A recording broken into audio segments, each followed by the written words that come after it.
Veneto 1 con voi. Eventi in agenda.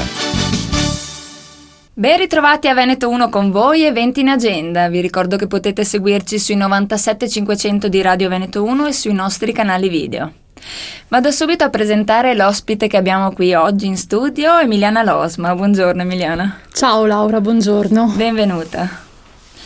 Allora Emiliana, prima di entrare nel vivo dell'evento che hai organizzato, io ti chiederei di raccontare chi sei e di che cosa ti occupi. Certo, allora io sono Emiliana Losma, vivo a Treviso da quasi un paio d'anni e sono una storica delle donne. Sono di origine bergamasca, mi sono spostata poi a Torino per studiare scienze della comunicazione e poi ho incrociato delle associazioni che gestivano biblioteche e archivi che si interessavano di conservare e far fruire la memoria della storia delle donne e allora mi sono appassionata e da allora in poi, insomma dagli ultimi 15 anni della mia vita li dedico a fare ricerche di storia delle donne. Ecco, tu sei una socia di Rete al Femminile, di che cosa si tratta? Rete al Femminile è una associazione che è nata 3 anni fa, l'8 marzo, sai che l'8 marzo sono un po' queste date simboliche nelle Certo. quali si cerca di dare via qualcosa che ricordi appunto le donne e ci sono tutta una serie di attività che si fanno. Rete al Femminile è una rete che cerca di mettere insieme donne che lavorano come libere professioniste e la mia idea, insomma, una volta che sono venuta a Treviso era quella di trovare dei luoghi specificamente di donne.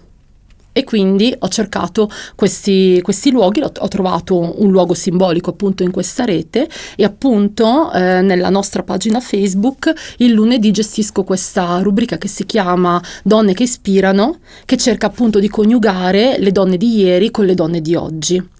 Mentre SOV, che cos'è? SOV per ora è un gruppo informale formato da me e altre 2 donne che abitano a Treviso, Eliana Boschiero e Alessia Barbiero, e che è nato qualche mese fa con l'idea di creare degli eventi che sovvertissero l'immaginario comune. L'evento che presentiamo oggi è una passeggiata, è corretto? Esatto. È una passeggiata organizzata appunto da SOV tra le vie di Treviso per andare alla scoperta delle nostre antenate. Esatto. È una passeggiata che si farà l'8 di giugno verso le 10, 10 e mezza, insomma durerà un'ora e mezza, adesso vediamo perché più faccio ricerca, più trovo materiale e quindi più vorrei metterlo dentro in questa passeggiata, però l'idea è quella di raccontare la storia delle donne in un modo visivo, perché oggi come oggi non è più possibile pensare che non ci siano donne che hanno fatto la storia, ma ci accontentiamo di 1 o 2 per campo e in realtà quello che voglio passare è appunto il fatto che ogni città, ogni luogo racchiude in sé la memoria di alcune donne che lo hanno abitato e sta anche a noi come società civile, ma anche noi come istituzioni, il ricordarlo. Quindi la mia idea è quella di creare un percorso che racconti sia della presenza ma anche dell'assenza delle donne. Ecco, questa passeggiata si chiama trekking sovversivo. Esatto, trekking perché dava l'idea un po' di passeggiata, no? Sovversivo perché appunto se noi pensiamo a una città come Treviso, nell'immaginario comune non pensiamo istintivamente a delle donne che vi hanno abitato e invece la mia idea è quella di recuperare tutta una serie di personaggi che hanno abitato e hanno fatto qualcosa di importante, hanno lasciato delle tracce, ma in un certo senso si può definire anche sovversivo perché cerco di dare anche delle spiegazioni diverse rispetto magari a figure che sono più conosciute nell'immaginario comune, ma che possono essere viste in un modo diverso. Un esempio potrebbe essere quello delle sante cattoliche, che, come ad esempio Santa Lucia o Santa Caterina, che però possono essere collegate anche ad altri personaggi che si rifanno ad altri tipi di spiritualità. Il trekking si sviluppa in 8 tappe, la guida sarai tu. Quali sono più o meno le tappe? che andrei a toccare? Allora, appunto, come ti ho detto prima, sicuramente l'esterno, almeno dei musei civici di Santa Caterina e la chiesa di Santa Lucia, appunto per questa idea di leggere in un modo diverso delle figure che noi conosciamo naturalmente. Poi alcune targhe che ritroviamo nel centro cittadino, in particolare una dedicata a Luigia Codemo, che è stata un'importante scrittrice e anche pittrice, ma è più ricordata nella targa per essere una benefattrice, e la targa a una partigiana che è Teresa Menghi Fabion. Quindi è un percorso che cerca di abbracciare diversi secoli. La targa a Toti dal Monte, che è stato uno dei soprani più importanti del Novecento, e poi alcune particolarità, come ad esempio all'interno della chiesa di San Nicolò un quadro che si rifà alle cosiddette Madonne del Latte, perché le Madonne del Latte sono praticamente le raffigurazioni della Madonna che allatta Gesù bambino, ma bisogna ricordare che dal 1600 in poi, quindi dal Concilio di Trento, queste opere vengono considerate oscene e quindi o vengono ricoperte o poi comunque la storia le porta a una distruzione. E siccome oggi come oggi c'è ancora un dibattito sulla possibilità delle donne di allattare in pubblico, sì, il fatto di vedere una donna che per le persone credenti è la donna più importante, che allatta in uno spazio pubblico come sono le chiese, secondo me è un modo anche di rafforzare determinate battaglie che portiamo avanti noi donne oggi. Certo. Diamo un po' di informazioni sull'evento. La passeggiata si svolgerà di mattina, sabato, esatto, 8 giugno, dalle 10:30 alle 12. Mezzogiorno. La guida sarai tu? Esatto. Chi può partecipare? Tutte le persone che sono interessate. Uomini, donne? Uomini, donne, chiaramente anche persone che appartengono a generi differenti. Quello che mi interessa è proprio far vedere, prima di tutto, come la storia possa essere divertente. Perché molto spesso quando si pensa alla storia si pensa sempre a gente che studia, topi di biblioteca e così, ma anche perché ce la insegnano come un lungo succedersi ininterrotto di battaglie e di morti. Sì. Invece la storia sociale è molto più interessante ed è un modo non solo per scoprire, ma per le donne in particolare, chiaramente, per accrescere la propria autostima, perché ancora oggi c'è bisogno di donne che abitano lo spazio pubblico e che si ricolleghino alle donne che sono venute prima, perché se noi oggi abbiamo dei diritti è anche grazie a loro. Nella storia delle donne che cosa si studia? Quello che faccio io? Sì. Beh, allora, chiaramente la storia delle donne può essere fatta in due modi sostanzialmente. Uno è quello di recuperare dei nomi di donne che hanno fatto qualcosa ma che sono occultate nei libri cosiddetti generalisti, nelle enciclopedie, piuttosto che nelle storie che appartengono ai vari campi del sapere. Però la cosa più divertente, almeno è quella che penso di fare io, è quella di ricollocarle nelle loro relazioni, perché se noi leggiamo un libro, appunto un'enciclopedia generalista o un libro di storia dell'arte o un libro di storia della musica e così, sembrano tutte storie omosessuali maschili.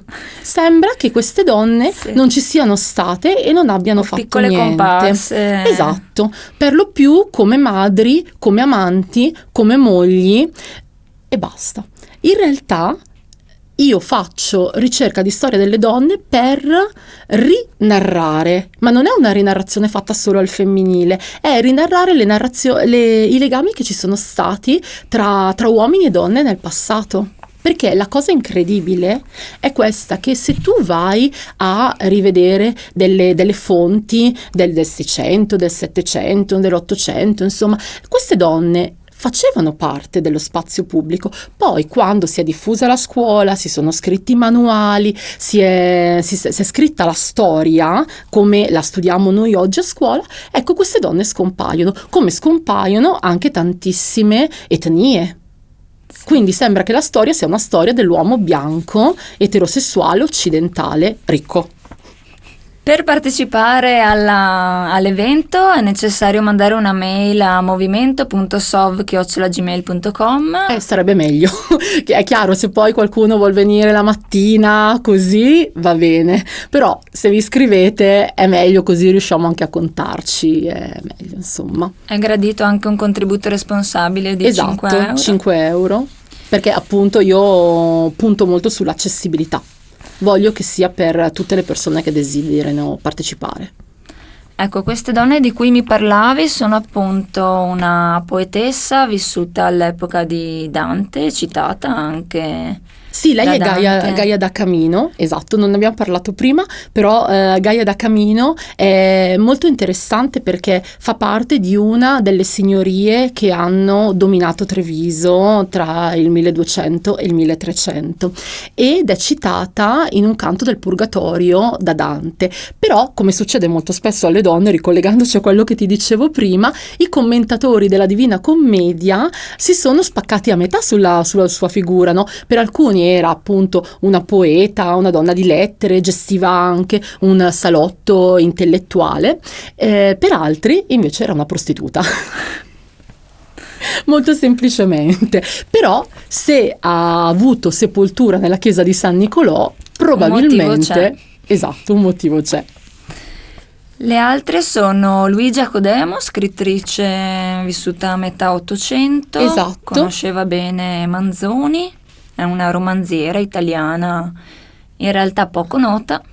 Esatto, è anche una pittrice, perché nel Museo Bailo ci sono delle sue opere. E Paola Drigo è una scrittrice di Castelfranco Veneto, vissuta anche a Mussolente, morta a Padova nel 1938, ed è un'importante voce narrativa del Novecento. Esatto, lei ha studiato al liceo Canova, qua a Treviso, e si è affermata negli anni 30 del Novecento come una delle più importanti scrittrici a livello nazionale, sicuramente la più importante scrittrice dell'area del nord-est.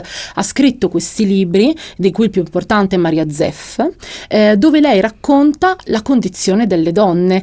Questo è un altro modo per fare ricerca di storia delle donne, no? Andare a vedere nella narrativa, che può essere sì finzione, ma in molti casi queste donne raccontano di sé, raccontano delle persone che conoscono, quella che era la condizione femminile a quel tempo.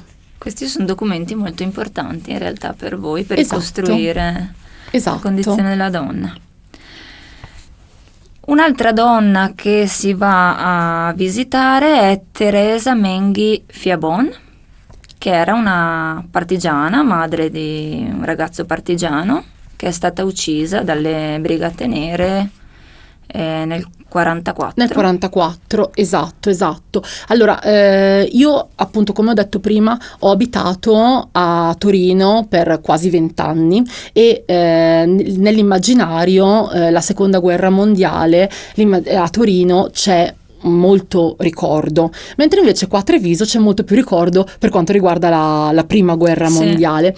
E la partecipazione femminile nella seconda guerra mondiale, quindi nell'esperienza della resistenza come partigiane eccetera eccetera, per molti decenni è stata messa in un cassetto. Poi si è pensato di ritirarla fuori. A Treviso, ho detto prima di Torino, perché a Treviso è successo solo all'inizio degli anni 2000 e solo su suggerimento di una figura così autorevole come poteva essere quella di Tina Anselmi.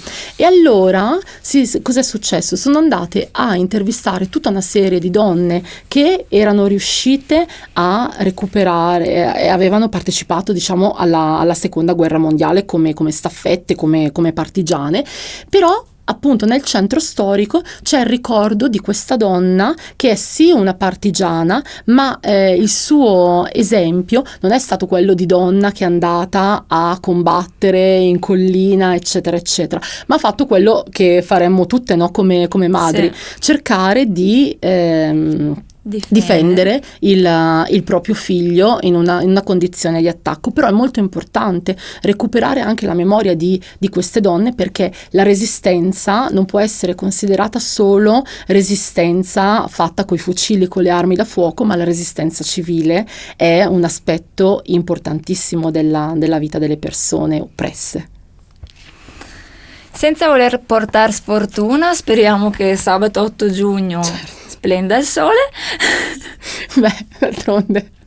Ormai ci siamo abituati. Esatto. Il trekking si svolgerà anche in caso di pioggia? Beh, bisogna vedere che tipo di pioggia, perché non voglio Ok. portare le persone in giro con l'ombrello così. Se non dovesse essere l'8 giugno, perché piove così, abbiamo pensato di spostarlo al 22. Ok, perfetto. Vi ricordiamo appunto l'appuntamento con il trekking sovversivo sabato 8 giugno, il trekking condotto da Sov e da Emiliana Losma. E Emiliana, ti ringrazio di essere stata qui con noi Grazie a te, grazie a voi che avete ascoltato. e grazie anche a voi per averci seguito. Rimanete sintonizzati sui 97.500 di Radio Veneto 1. Veneto 1 con voi. Eventi in agenda.